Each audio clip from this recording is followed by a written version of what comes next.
Hello दोस्तों, कैसे हैं आप सब। उम्मीद करता हूँ अच्छे होंगे। काफ़ी दिनों के बाद मैं ये वीडियो शूट कर रहा हूँ। बहुत सारे भाई लोगों का कमेंट आ रहा था कि कहाँ हो आप, कोई वीडियो वगैरह नहीं बनाते। ठीक है, तो देखो मैं अपने घर पे ही हूँ और वीडियो नहीं बनाने का कुछ रीज़न था जिसकी वजह से नहीं बनाता था मैं।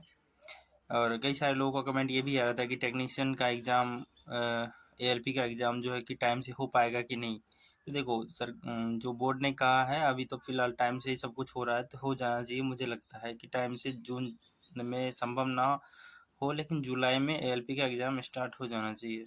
ठीक है, हो भी जाएगा, हो जाएगा। फिर टेक्नीशियन का भी एग्ज़ाम है, तो इनके लिए जो एक मतलब कंटेंट आपको कहाँ से पढ़ना है, इसके बारे में लोगों के द्वारा पूछा जा रहा था कि एएलपी प्री है। तो देखो मैंने पीछे भी बता रखा है और आज भी बता रहा हूँ। टेक्नीशियन एएलपी प्री में तो खैर बीसी साइंस के सवाल आने हैं, बाकी मैथ रीजनिंग है।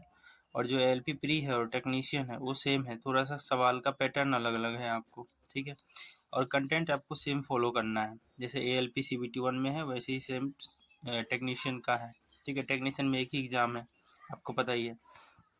तो देखिए टेक्नीशियन के लिए मेरे हिसाब से मैथ आपको जो अच्छी खासी आएगी इसमें, यानी 25 सवाल और रीजनिंग के भी 25 सवाल हैं।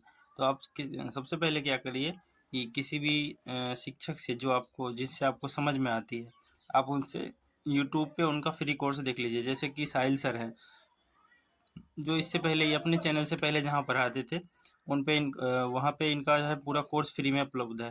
ठीक है, वहाँ से आप मैथ का पूरा देख लीजिए और पूरा प्रीवियस ईयर कर लीजिए। काम खत्म हो गया आपका मैथ का, इससे ज़्यादा कुछ नहीं करना। रीजनिंग के लिए देखिए, रीजनिंग के लिए लोग पूछते हैं हमसे कि आप किससे पढ़ते थे। तो देखो मैंने free of cost SSC CGL के लिए राहुल मिश्रा सर का वीडियो पढ़ा हुआ था।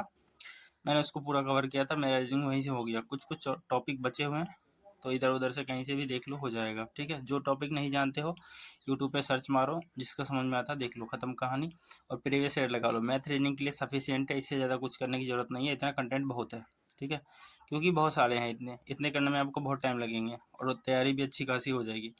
किसी एक टीचर से कंसेप्ट पढ़ लो, उसके बाद प्रीवियस ईयर सॉल्व कर लो, सारे के सारे काम खत्म हो गए। ठीक है, अब बात आती है कि साइंस के लिए क्या करें।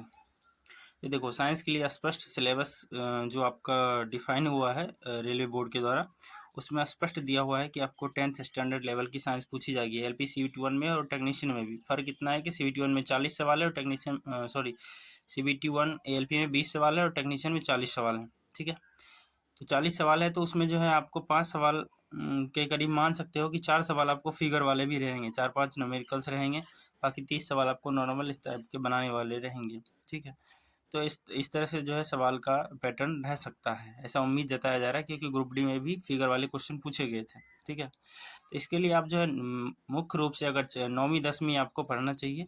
9वीं से भी कम ही सवाल आएंगे, मोस्टली सवाल आपके 10वीं की किताब से रहेंगे। एक ही एनसीईआरटी बुक है, मैंने कितनी बार दिखाया है, फिलहाल अभी यहाँ पे है नहीं, मैं दिखा देता। तो आप उसको पढ़ सकते हैं। अगर उसमें भी थोड़ी बहुत आपको समझने में दिक्कत आ सकती है तो आप छठी से शुरू करें, छठी 7वीं 8वीं पढ़ें। ठीक है, और इसके साथ साथ आप जो है उसका नोट्स भी प्रेफर कर सकते हैं चाहे तो। अगर आपको समझ में आती है तो आप बुक ही पढ़िए, कोई ज़रूरत नहीं है नोट्स की। ठीक है, लेकिन यदि आपको लगता है कि नोट्स साथ में थोड़ा इजी वे में पढ़ने के लिए होना चाहिए तो आप हमारे जो नंबर है यूट्यूब में किसी भी वीडियो में मिल जाएगा, वहाँ से आप सर्च करके ले सकते हैं। इसका मात्र 100 रुपया पेमेंट करना होगा आपको, और नोट्स भी आप साथ में प्रेफर कर सकते हैं। ठीक है, अगर आपको लगे कि ज़रूरत है तो, नहीं तो आप बुक पढ़िए, बुक से भी हो जाएगा, कोई बहुत बड़ी वो नहीं है। आप ग्रुप डी का प्रीवियस उल्टा के देख लीजिए, अभी जो हुआ है एग्ज़ाम, उसमें से 25 में से आपको 22-23 सवाल ऐसे ही किताब से मिल जाएंगे एग्जैक्ट। ठीक है, तो एनसीईआरटी से ही सवाल रहेंगे, इधर उधर भटकने की कोशिश ना करें। मैं शॉर्ट वीडियो में जल्दी जल्दी समझा देता हूँ, क्योंकि जितना इधर उधर भटकोगे आप टाइम पास ही करोगे, लास्ट में सवाल आपको उसी बुक से आना है, ये फिक्स है, तय है, आना ही आना है। ठीक है, नहीं विश्वास है तो ग्रुप डी का प्रीवियस ईयर उठा के देख लो।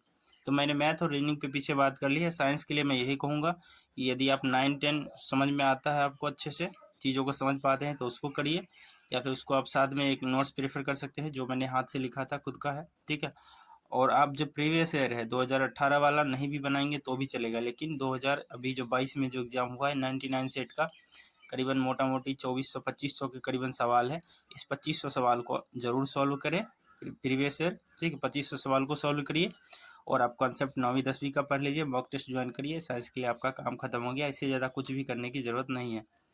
अच्छे से मॉक टेस्ट रिवीजन वगैरह दीजिए। और जो 10 नंबर की बचती है उधर आपको करंट अफेयर्स और जीके जिसमें आनी है, तो देखो मोस्टली मेरा जहाँ तक अनुमान है 6 करंट अफेयर्स आएंगे आपको और 4 जीके पूछे जाएंगे, ठीक है। 6 और 4 10 हो गए। 10 में से आप थोड़ा ढंग से पढ़ लेंगे तो मेरे ख्याल से 5 सवाल सही कर ही पाएंगे।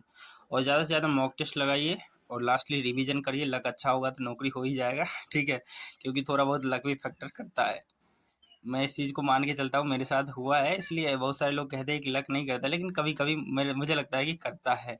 आप इतना सिलेबस कवर करिए, मॉक प्रीवियस ईयर लगाइए और मॉक टेस्ट ज्वाइन करिए, लास्ट में रिवीजन करिए, लक अच्छा होगा तो नौकरी हो जाएगा।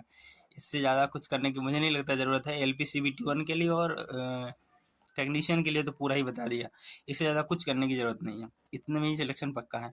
और पूछो कि मैं क्या करता हूँ, तो मैं टेक्नीशियन का पढ़ रहा हूँ, ओनली फॉर टेक्नीशियन, ठीक है। और मैं ऐसे ही पढ़ता हूँ, जो मैंने मतलब अपने शेड्यूल में फिक्स कर रखा है वही मैंने आपको बताया है, ठीक है। टेक्नीशियन के लिए मोस्टली मेरा रनिंग स्टाफ में मुझे मतलब मैं उसके लिए थोड़ा अपने आप को फिट नहीं कर पाता हूँ, तो रनिंग स्टाफ की ड्यूटी जहाँ भी है वहाँ मैं कर नहीं पाऊँगा, क्योंकि मैं थोड़ा स्टेबल जॉब मुझे चाहिए।